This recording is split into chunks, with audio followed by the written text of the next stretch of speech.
now that we've talked about solving equations with adding and subtracting involved, now we're going to work on multiplying and dividing. And we can continue to use the algebra tiles that help us visualize what's happening in the problem and how to go about solving it. So we're going to start with multiplication. That's the easiest one to visualize. So 2x equals 10, meaning I have 2 x's on one side. I have 10 positive ones on the other side. Well, if you remember what we talked about earlier, the whole goal in solving an equation is to get x by itself, to find out what just one x is. Well, right now I have 2 of those. I just want 1 of those. So what I need to do is I need to separate those 2 into each separate groups. So I'm going to break apart those 2. I'm going to divide it into 2 groups. But I got to do the same thing to my ones on the other side. I'm going to divide it equally into 2 parts. Okay?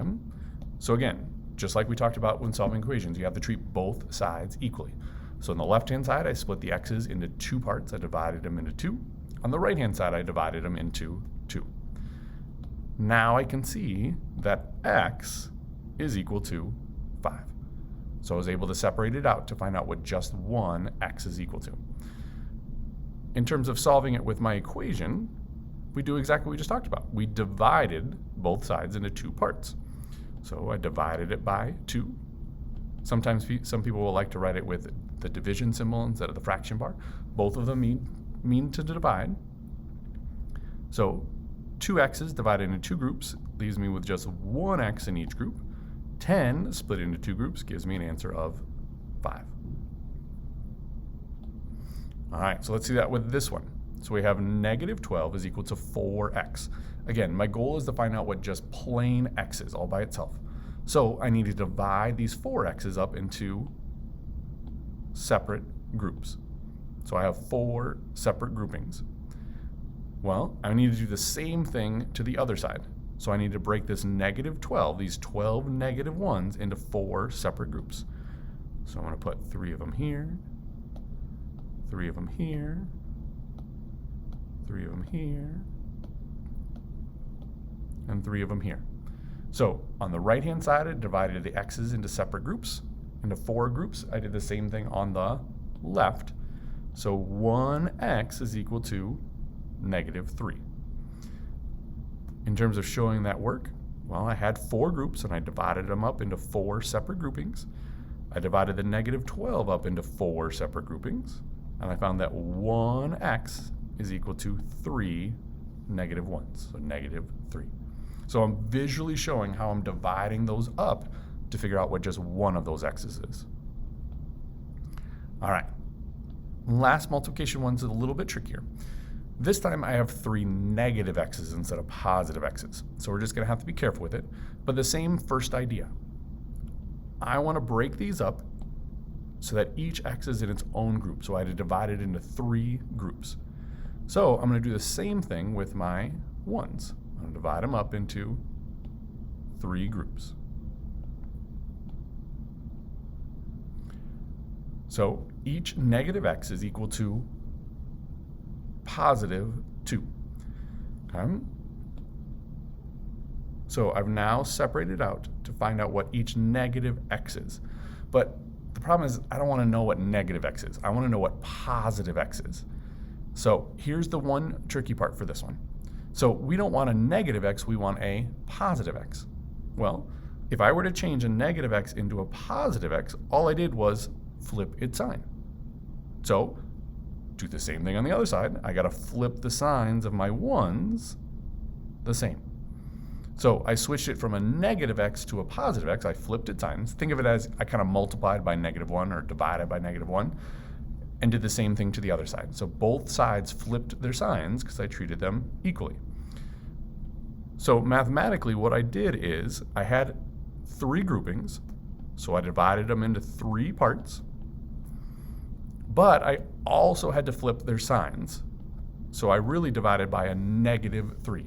I need the negative to switch the signs to make it a positive x, and I need the 3 to divide it into 3 separate groups. 6 divided by -3 is exactly what we have down here. X is equal to -2. So a good way to think about it is whatever they multiplied by, So negative 3x is like 3 negatives, so I want to divide by that negative 3. Okay? That chain takes care of my sign, and it splits it up into 3 equal groups. All right, this one's going to be a little tougher, so I'm going to have to draw this one out a little bit. So x divided by 3. So this time I don't have an x. I don't even have 3 x's. I just have part of an x. So I had some big amount x that was broken up into 3 parts.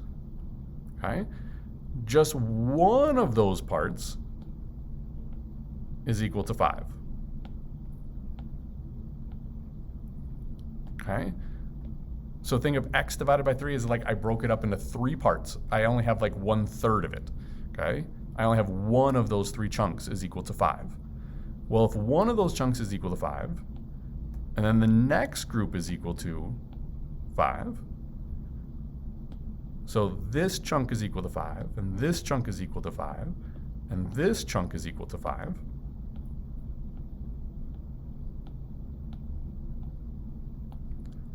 Okay?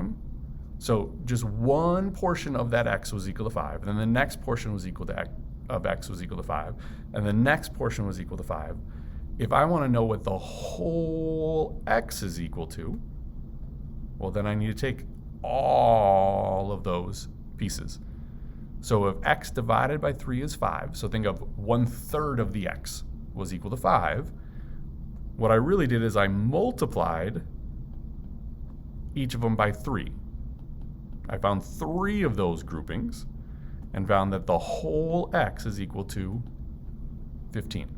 Now I know that one's a little tougher to visualize with the algebra tiles, okay? But think of that idea of when you're dividing something, you're really talking about just part of the x is equal to something. So we want to know what the whole thing is, so we need to put together all of those pieces to find out what the whole thing is equal to. All right, let's take a look at one more. Again, I have this big amount x, but it got divided into 4 parts. And one of those 4 parts was equal to -2, so 2 negatives. Well, I don't want to know what just that one little part is. I don't want this part. I want the whole x. So if one little part was -2, the next little part was also 2 negatives, and then 2 negatives for the next group, because it was all divided into even parts. So each group of -2 is one of those sections of x. Well, if I want to know the whole x, I got to put all of those pieces back together. Okay? So I took 4 groups of -2, and I put 4 of those sections of x, and found that the whole x is equal to -8. Okay? So the best way to think about solving equations is we're always using that inverse operation. We're kind of doing the opposite. When we were adding, we subtracted them away. If we were subtracting, we added some positive ones. When we were multiplying, we divided them into separate pieces. Same thing with dividing. If we divided it, we want to put it back together, which means we want to use multiplication. All right. Next up,